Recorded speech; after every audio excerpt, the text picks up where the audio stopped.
My first time attending the drag strip with my Big Turbo 340i didn't go very smooth at all.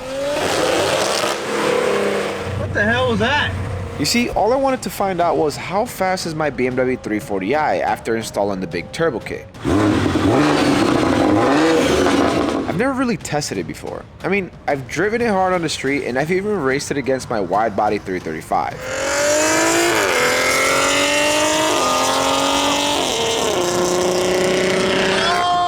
So today, we will do all of it. 0 to 60 miles per hour, 60 to 130 miles per hour, and of course a quarter-mile drag strip run. But here's the kicker. My only fueling upgrade at the moment is a Dorsch DS25 high-pressure fuel pump. The car still has stock injectors and a stock low-pressure fuel pump. Not an ideal setup for a 6870 next-gen turbo. But I wanted to see how far I can push the car before really kicking the build to the next level. This car did how many passes today and it's arrived? Bro, 5-6 passes. For those of you that are interested, I will have the entire 340i mod list linked down in the video's description. Also, we have 1 month left on the wide body 335i giveaway. Over $40,000 in mods with all the maintenance addressed. A true game changer for that one person that wins. For every $5 spent on select merchandise item gets you 1 entry for a chance to win this beast. Visit our website or use the link down in the video's description. Good luck, everyone. Hey, this guy, look, he doesn't know what to do. That do look clean though. You don't want to smoke, bruh. There you go. Oh, cutting up. Right.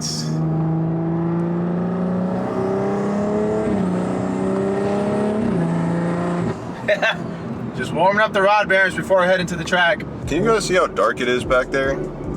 Oh yeah, I guess that's another thing. We're trying to beat the rain. Trying to race the rain right now and also racing. Maybe this guy's heading to the drag strip too. Yeah, bro, he's not. What is he doing? I guess when I was young, I used to do the same thing. Just keep cutting people off and we get there at the same time. He's cutting everybody up and then we're at the same red light. Oh look, there's the other G30. 540, bruh. So we are running E39. That's just try to keep all the parameters down. The high pressure fuel pump duty cycle and the stock injectors. Because I'm pretty much at the borderline for fueling with the power that I'm making. Big Turbo 6870 next gen at like 23, 24 PSI. I mean, it demands a lot of fuel. So I had to go down from E45 to E39 for now. So that's why we have that. Biggest issue we're probably gonna run into today, IATs. It's very hot and humid here in Florida. Right now it's not too bad because we're driving 106, 108, but once we're at the, the pit lines, that's definitely gonna go up. I did discover something which we're gonna try to utilize today. With the new update, you can go to MHD Live here. At the bottom of the MHD app, go to MHD Plus Live Adjust. And there's a setting that says Max Coolant mode, which you can turn on and off on the fly without having to reflash the car. This essentially turns everything to like the max setting for coolant. And it really does bring down engine oil temperature, the coolant temperature, and it does have a direct effect also with the IATs as well, especially when you're driving the car. So it's not recommended that you use this all the time while daily driving the car, but once you're at the track and you can actually benefit from it, this is a really good option that you can do on the fly. You can just switch it on. Once you're not using it, switch it back off. We arrived at the drag strip and man, were we lucky. The potential rainfall scared everyone off, which meant we would have a ton of seat time. Something we normally do not get to experience very often when we come to the drag strip. Oh, I don't know why I got nervous, bro. It's been so long. Bro, we haven't been here in months. And I'm now nervous, I guess, partly because it's like we haven't done it for a while, and two, that we have new setup. We don't even know how the car's gonna run. Like, this is like the true stress test right now for everything drivetrain related. It's kind of like we're going back to the beginning. We just have a way saucier car now. Oh, okay, I'm kind of nervous. Since this was my first time bringing the 340i here with the new turbo setup, I knew I would have to refigure out the launch. I already had the stock turbo launch figured out, but unlike the stock turbo, the 6870 next gen would need more time to spool. But I think it's like our turn already. At least we have, time for test and tune.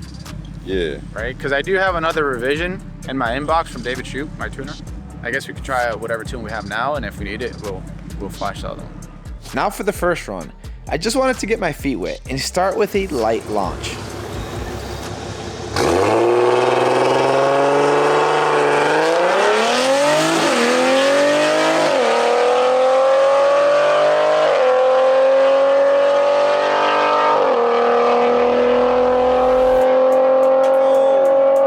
wasn't a bad start. 11.1 seconds. The launcher was relatively soft and it didn't brake boost as long. My main concern were the IATs. It was so hot and humid out. Around 115 to 120 degrees for the intake temps, which is unreal. It was definitely robbing the car of power. Holy shit, that felt fast. That felt fast as hell. Thank you. 11.1. Not very good.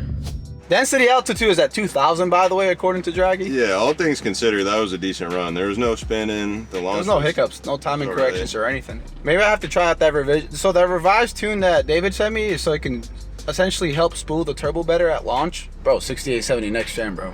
It's fast for being next gen, but it's still a big turbo. Yeah, it's a huge turbo with, you know. And I'm essentially brake boosting as long as I did with the stock turbo, which is probably not it.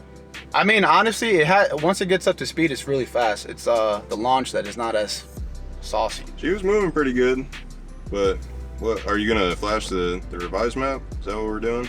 I'm gonna run one more right now, how it is. I'm gonna try to brake boost longer, and I guess we can go from there. Alright. This guy's license plate is TP2. Hey bro, what do you got done to this? Downpipe and tune? Yeah, just downpipe and tune. Oh, word. Sick, bro. It was time for the second run. The idea was to build more boost at launch. I really wanted to break 10s at the very least.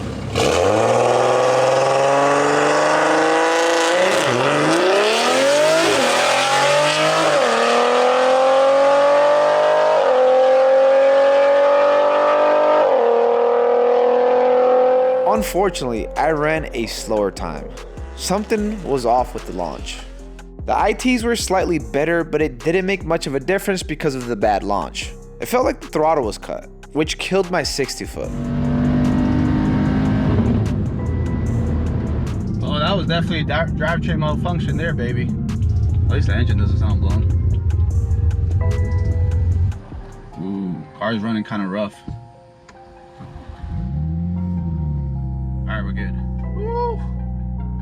What happened with the launch? I might have brake boosted for too long. I need to do a custom launch control for this car, bro. I don't really know what happened. It just kind of went like, it did like a weird jolt. Yeah, it did a spin, and for whatever reason, it like stopped itself from doing that. I don't know. It cut power, which was really weird. And look at all these misfires. Holy moly. Oh, so you leaned out up top? Yeah, right at the very top. Ew. Bro, the car was running so weird, bro. I was scared. It was running like what the E90 was when it blew his motor. Oh, God. But all I needed to do was restart the car. Oh. All right, so what's the plan? We're gonna reflash? I'm gonna call David and ask him something real quick. Okay. We'll be right back. It was nice to see Turbo S at the track. Definitely a dream car of mine. Those cars are absolute cheat codes.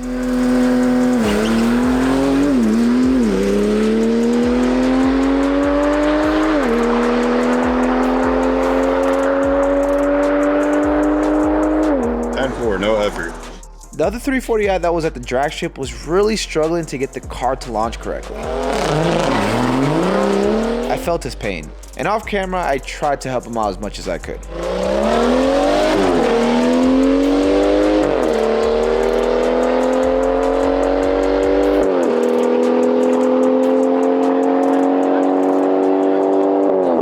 Chris, what's the scoop? I'm sweating balls. I'm out here sweating my balls off. At least it's not raining though. Apparently it wasn't a fueling issue. From what David was telling me, is a cat protection something with the EGT temperature. So he raised the limit on that. Listen guys, this is Chinese to me. Long story short, he gave me an updated tune to fix that. And it's also gonna allow me to build boost a little bit faster at launch. So we are flashing a new tune now. This really is a testing tune. Bro, why your IAT so high, bro? 140. We're just about to go drive around the parking lot. I need an ice box, dog. Yo, we should. It's humid as bro. I'm sweating from just sitting here. Let's go to 7-Eleven and get some ice bags, and we'll just lay them on the charge cooler, close the hood. All right, so we are actually going to drive around the parking lot to see if we can get these IATs to come down. Looks like they're already coming down a little bit. We're down to 115 for the IAT, so. I really miss ear-to-ear cooling. We'll do it. 113. Eighth mile pass right here, and then we're good, you know, for the quarter mile. All right, let's see if we make it by the time the gates open. Alright, it was time for the third pass. I was focused. Again, I wanted to get into the 10s at the very least. I had a GTR lined up with me. I was ready. I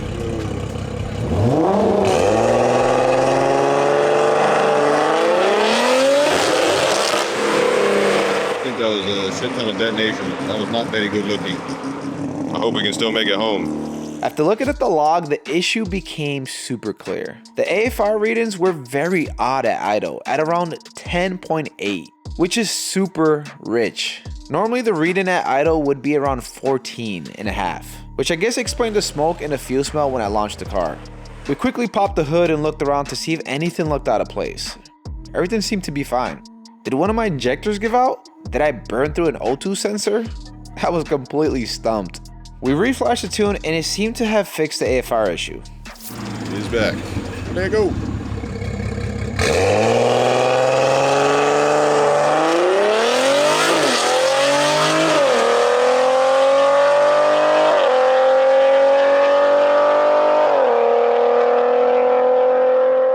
The next pass was clean, 11 seconds, the best run of the night. That's what I'm talking about. No hiccups for that one. Thank you. 11s. Got a little bit harder with the big turbo upgrade. I think what I'm going to end up doing is I'm just going to install the fueling upgrades. That way I'm not over here walking on eggshells. Get this car the proper fueling. Let's go party, man. But I wasn't done. I wanted to go again. I decided to hot lap and immediately went to do another pass.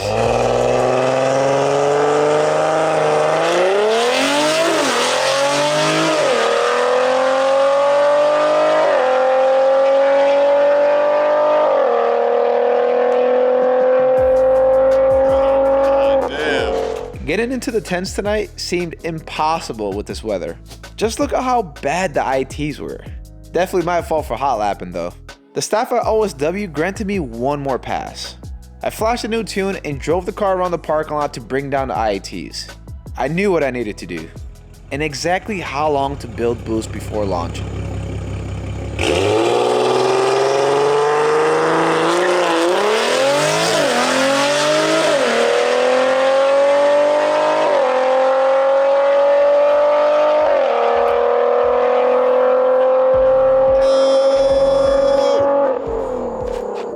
Finally. It's a magic number, huh? Damn, bro, 10-9, what's good? I told you it happened. Yeah. What did I get? What did I get? I got into the 10s. Oh, I got into the 10s with some fucking high-ass IETs and 2,000 density altitude. Oh. Ah! Yeah. Yeah. Woo! That boy ran a 10-9. Now, you saw how long I brake boosted it too. Yeah, bro, it was Much like longer. probably 5 seconds. Yeah. That's the secret right there. ITs are still super high. Imagine if we had, low temperature, low DA. Yeah, what's the DA right now? Remind them real quick. 2,000. Yeah, exactly. It's By the way, when I get now. the 10.99 on Draggy with the stock turbo setup, the density altitude was 300. And ITs were 80. Oh. This car did how many passes today and it survived? Bro, 5-6 passes. It took it all like a champ, bro. Stock motor, baby. I gotta watch that back. That was actually in grip and you went, bro. Oh. After the track, I decided to do a street run, which would automatically yield better ITs since I was out on the road. 30, 60.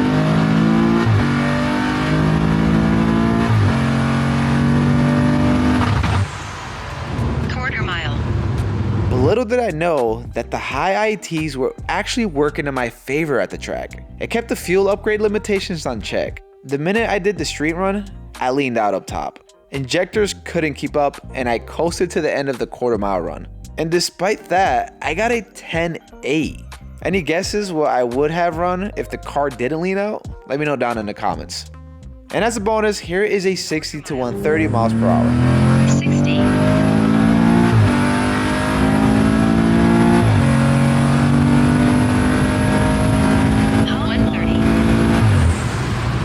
All right, so quick recap of tonight's festivities. So overall, given the limitations of the factory injector, the car ran fairly well. The main thing we were battling tonight was just, 2000 DA and combined with the higher intake temps.